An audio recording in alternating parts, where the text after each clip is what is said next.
السلام علیکم ورحمۃ اللہ تعالی وبرکاتہ۔ نحمده ونصلي ونسلم على رسوله الكريم، اما بعد فاعوذ باللہ من الشیطان الرجیم، بسم اللہ الرحمن الرحیم۔ ان اللہ وملائکتہ یصلون علی النبی یا ایہا الذین آمنوا صلوا علیہ وسلموا تسلیما۔ اللہم صلی علی سیدنا ومولانا محمد معدن الجود والکرم وآلہ الکرام وابنہ الکریم وبارک وسلم صلاۃ وسلاما علیک یا رسول اللہ صلی اللہ تعالی علیہ وسلم۔ عزیزان ملت اسلامیہ، اللہ تبارک و تعالیٰ کا بے پناہ فضل و احسان ہے کہ آج ہم نے تفسیر قرآن کی محفل کا انعقاد کیا۔ قرآن مجید یہ بڑی عظمت والی کتاب ہے۔ قرآن مجید اللہ تبارک و تعالیٰ کا کلام ہے اور اس سے بہتر کوئی اور کتاب ہو ہی نہیں سکتی۔ دنیا کی کوئی بھی کتاب اگر ہو تو ظاہر سی بات ہے وہ انسانوں کی لکھی ہوئی ہوگی، انسانوں کی بنائی ہوئی ہوگی، اور جو بھی چیزیں انسانوں کی بنائی ہوئی ہوں اس کی مثل دوسری کتاب لکھی جا سکتی یا بنائی جا سکتی ہے، کیونکہ انسانوں کی بنائی ہوئی چیزوں کی کاپی کی جا سکتی ہے، اس کی نقل کی جا سکتی ہے، لیکن جو اللہ تبارک و تعالیٰ کا کلام ہے اس کی کوئی مثل اور اس کی کوئی مثال نہیں ہو سکتی، اس کی نقل نہیں کی جا سکتی، اس کی کاپی نہیں کی جا سکتی۔ قرآن مجید یہ سب سے افضل کتاب ہے۔ آسمانی کتابوں کے اندر سب سے افضل یعنی سب سے زیادہ فضیلت والی کتاب یہ قرآن مجید ہے۔ اس سے پہلے بھی انبیاء کرام جو گزرے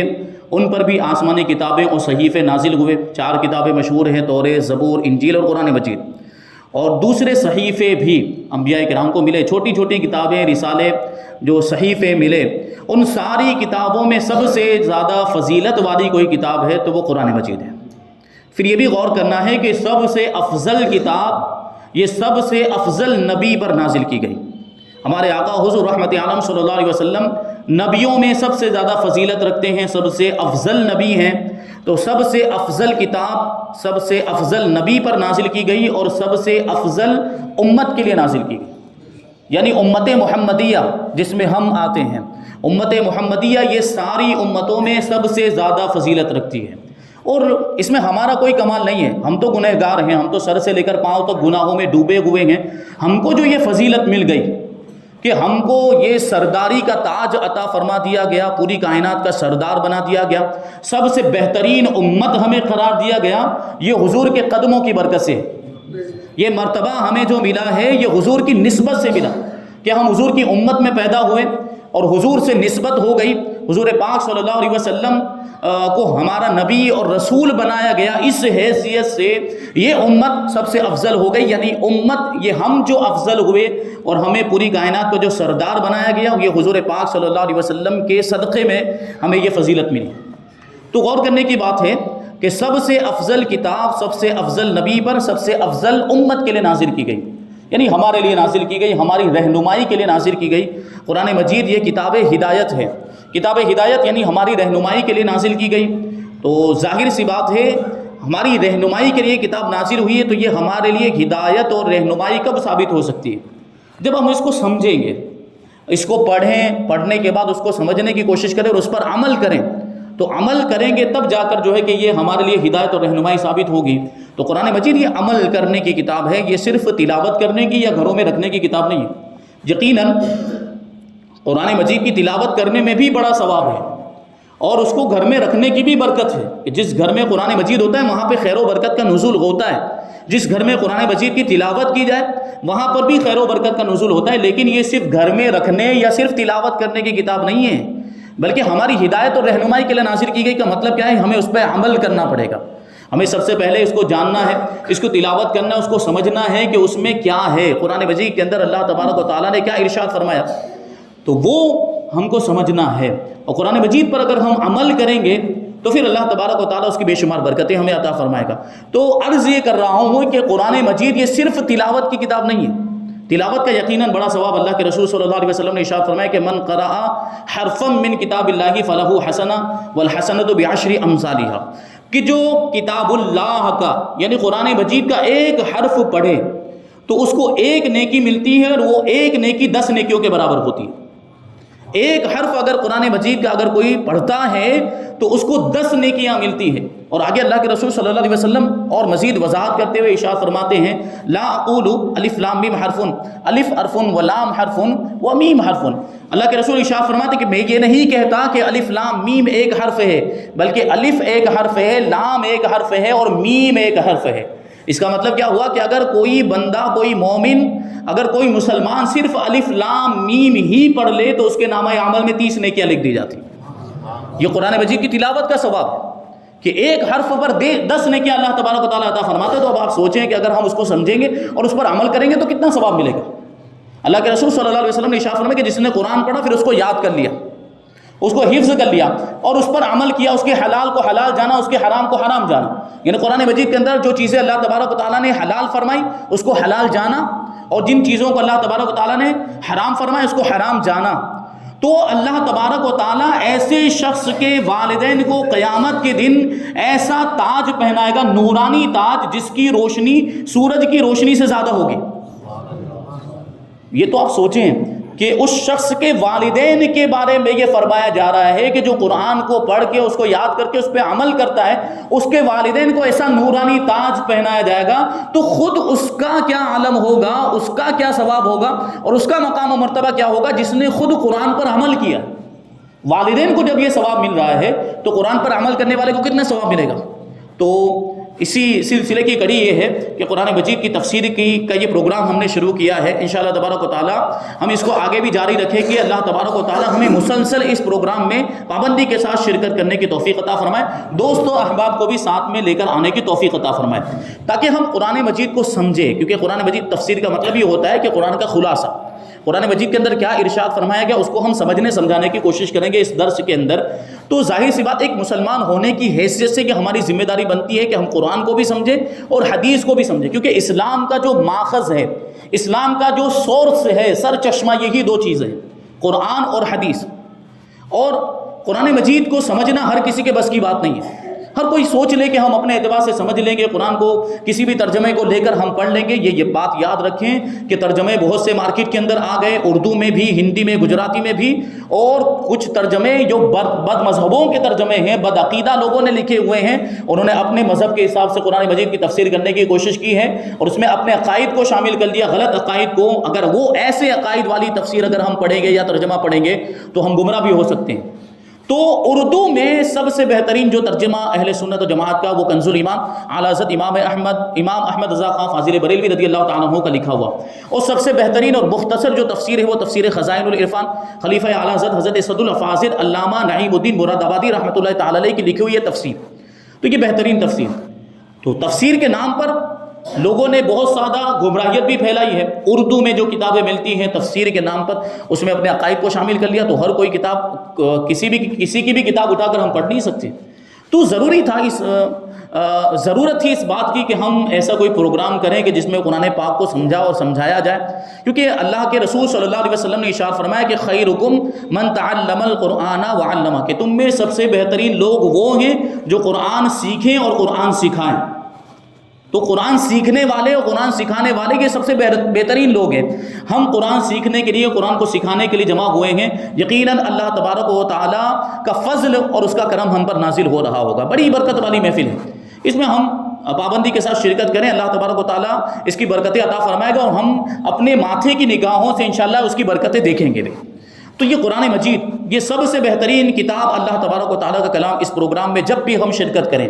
تو یہ تصور لے کر آئیں کہ ہم ایسی کتاب کا درس سن رہے ہیں، ایسی کتاب کی تفسیر سماعت کر رہے ہیں جو خدا کا کلام ہے، جو اللہ تبارک و تعالیٰ کا کلام ہے، جو خالق کائنات ہے، جس نے ہم کو پیدا کیا، یہ ساری نعمتیں اس کی دی ہوئی ہیں، ساری مخلوقات اللہ تبارک و تعالیٰ کی محتاج ہے، اس ذات کا یہ کلام ہے۔ یہ تصور رکھ کے ہم ذہن میں یہاں پر آئیں تو وہ الگ کیفیت ہوگی انشاءاللہ تبارک و تعالیٰ۔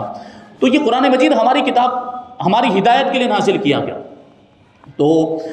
اس پر عمل کرنا ضروری ہے۔ یہ صرف جو ہے کہ طاقوں میں سجانے کی کتاب نہیں ہے، یہ کتاب تو اس لیے ہے کہ اس کے ہر لفظ کو ہم سینے میں بسا لیں۔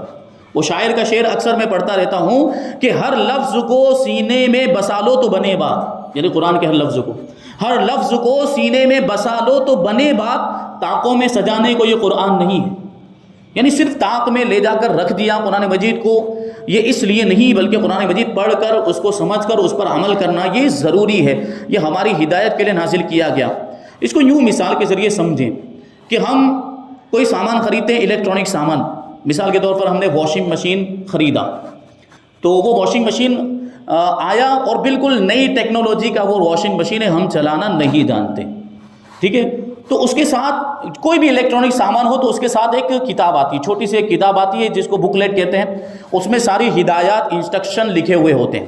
کہ اس مشین کو کیسے چلانا ہے،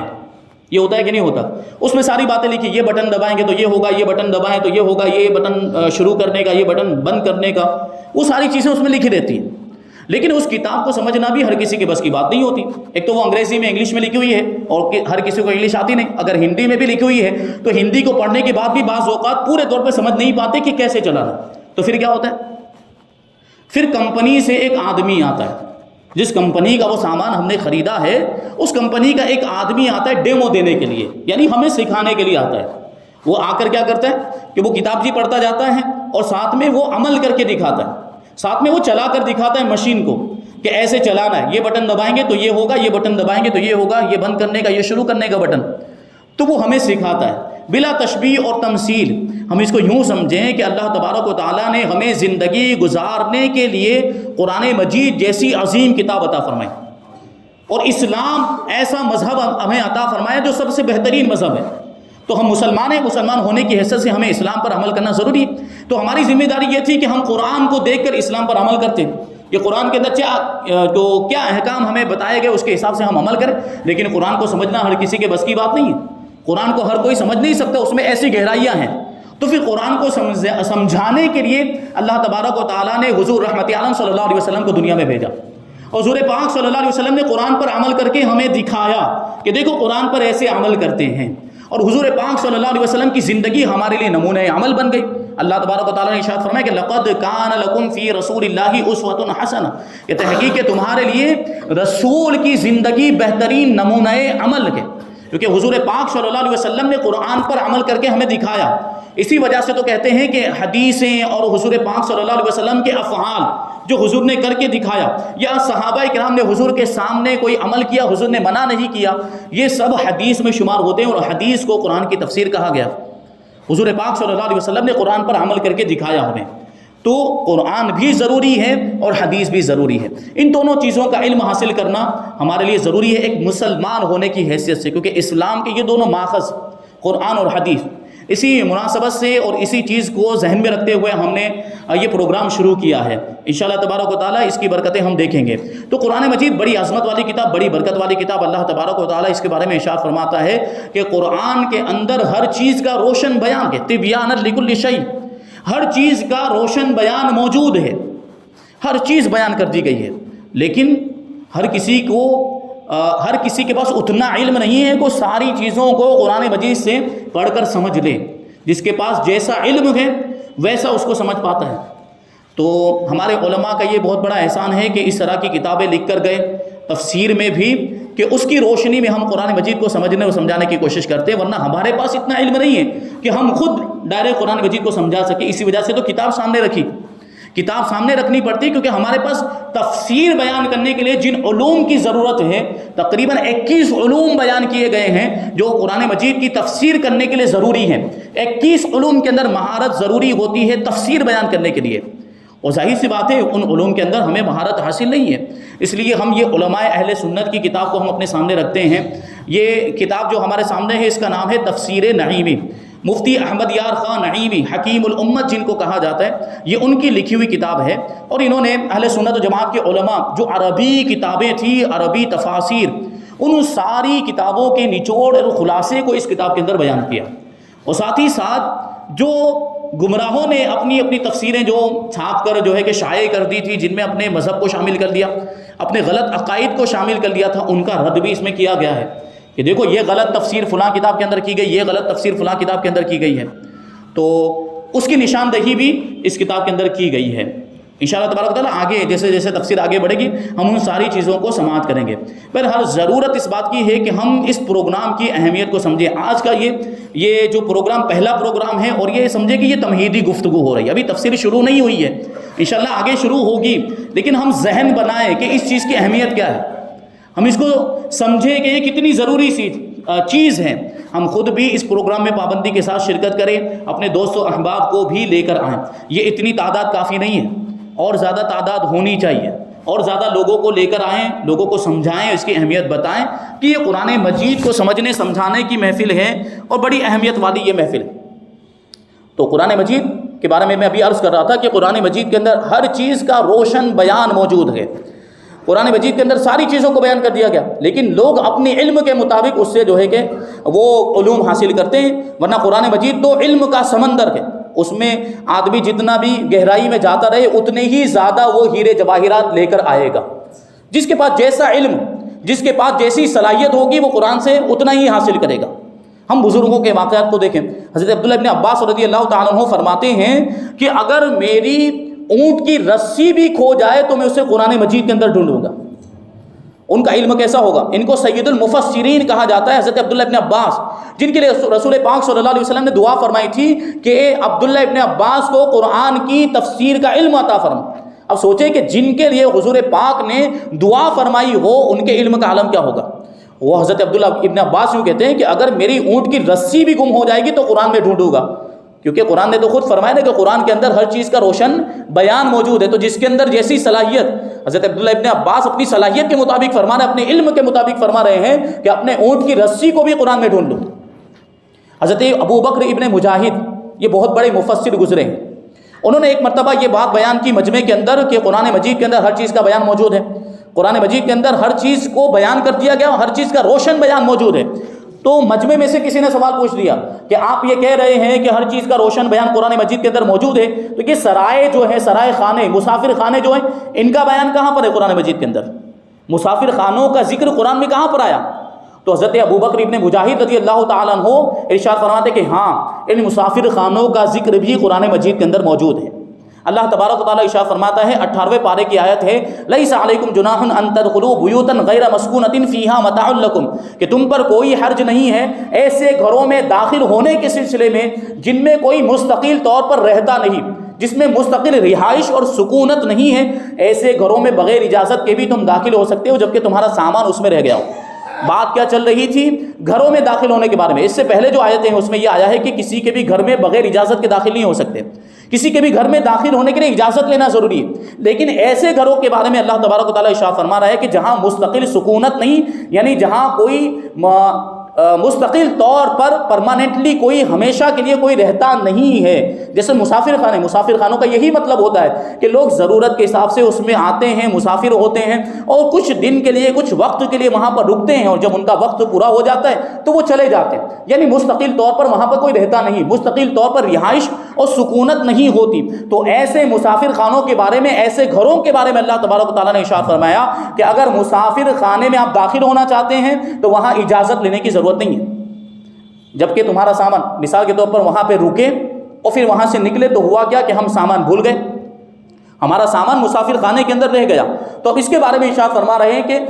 اللہ تبارک و تعالیٰ ارشاد فرما رہا ہے کہ اب ہم مسافر خانے میں داخل ہونا چاہتے ہیں اپنے سامان کو لینے کے لیے تو اجازت لینے کی ضرورت نہیں ہے۔ حضرت ابو بکر ابن مجاہد رضی اللہ تعالیٰ عنہ کہتے ہیں، دیکھو تم نے مسافر خانوں کے بارے میں پوچھا تھا کہ مسافر خانوں کا ذکر قرآن مجید کے اندر کہاں ہے، تو یہ ہے مسافر خانوں کا ذکر۔ تو جو علم والے ہوتے تھے وہ اپنے علم کے مطابق ساری چیزیں قرآن مجید سے معلوم کر لیتے تھے، اور ان کا علم ایسا ہوا کرتا تھا۔ مولا کائنات علی مرتضیٰ رضی اللہ تعالیٰ عنہ کا علم کیسا؟ اللہ کے رسول صلی اللہ علیہ وسلم نے ان کے تعلق سے ارشاد فرمایا، انا مدینۃ العلم وعلی بابھا، کہ میں علم کا شہر ہوں اور علی اس کا دروازہ ہے۔ اب جن کو شہر علم کا دروازہ کہا گیا ہے ان کے علم کا عالم کیا ہوگا؟ مولا کائنات علی مرتضیٰ رضی اللہ تعالیٰ عنہ، ایک یہودی آیا حضرت علی کے پاس اور آنے کے بعد کہنے لگا کہ آپ لوگوں کا دعویٰ ہے کہ قرآن مجید کے اندر ہر چیز کا بیان موجود ہے، قرآن مجید کے اندر ساری چیزوں کو بیان کر دیا گیا ہے، تو بتائیے کہ آپ کی داڑھی کا ذکر کہاں پر ہے اور میری داڑھی کا ذکر قرآن میں کہاں پر ہے؟ اب وہ مولا کائنات تھے، حضرت علی رضی اللہ تعالیٰ عنہ کی داڑھی جو تھی وہ گھنی تھی، بال جو تھے وہ گھنے تھے، اور جو یہودی جو سوال کرنے کے لیے آیا تھا اس کی داڑھی ہلکی پھلکی کھس کھسی داڑھی تھی۔ تو مولا کائنات نے ارشاد فرمایا کہ ہاں تیری داڑھی کا ذکر بھی قرآن مجید کے اندر موجود ہے اور میری داڑھی کا ذکر بھی قرآن مجید کے اندر موجود ہے۔ 8ویں پارے کی آیت حضرت مولا کائنات نے پڑھ کے سنائی، والبلد الطیب یخرج نباتہ باذن ربی والذی خبث لا یخرج الا نکدا، کہ جو زمین پاکیزہ ہوتی ہے، یعنی جو زمین اچھی ہوتی ہے اس کا جو سبزہ ہوتا ہے، اس میں سے جو نبات اگتی ہے وہ اللہ کے حکم سے بہت ہی اچھی اگتی ہے، اور جو زمین خبیث ہوتی ہے یعنی جو زمین بنجر ہوتی ہے اس میں سے کچھ بھی نہیں اگتا، اور اگر اگتا ہے تو تھوڑا سا ہی اگتا ہے۔ تو مولا کائنات کی داڑھی جو تھی وہ گھنی تھی، تو اس سے ثابت کیا کہ یہ میری پاکیزہ زمین ہے اور اس کا جو یہ سبزہ اگائی ہے اللہ کے حکم سے اگا ہے، اس لیے یہ بہترین ہے، اور تمہاری جو زمین کے بنجر زمین ہے اس لیے تمہاری جو داڑھی ہے یہ خسخسی داڑھی ہے۔ تو یہ قرآن مجید کہ اس کے اندر ایسے اسرار اور رموز کو بیان کیا گیا، علماء اپنے علم کے مطابق اس سے ہیرے جواہرات کو حاصل کرتے ہیں۔ انشاءاللہ تبارک و تعالیٰ یہ سلسلہ جاری رہے گا۔ اللہ تبارک و تعالیٰ کی بارگاہ میں دعا ہے کہ جو کچھ بھی بیان ہوا اس پر ہم سب کو عمل کرنے کی توفیق عطا فرمائے، اور اس پروگرام میں پابندی کے ساتھ شرکت کرنے کی توفیق عطا فرمائے۔ ہر جمعرات کو مغرب کی نماز کے بعد انشاءاللہ تبارک و تعالیٰ یہ پروگرام ہوتا رہے گا، پابندی کے ساتھ شرکت کریں، دوست و احباب کو بھی ساتھ میں لے کر آئیں۔ وما علینا الا البلاغ۔ السلام علیکم۔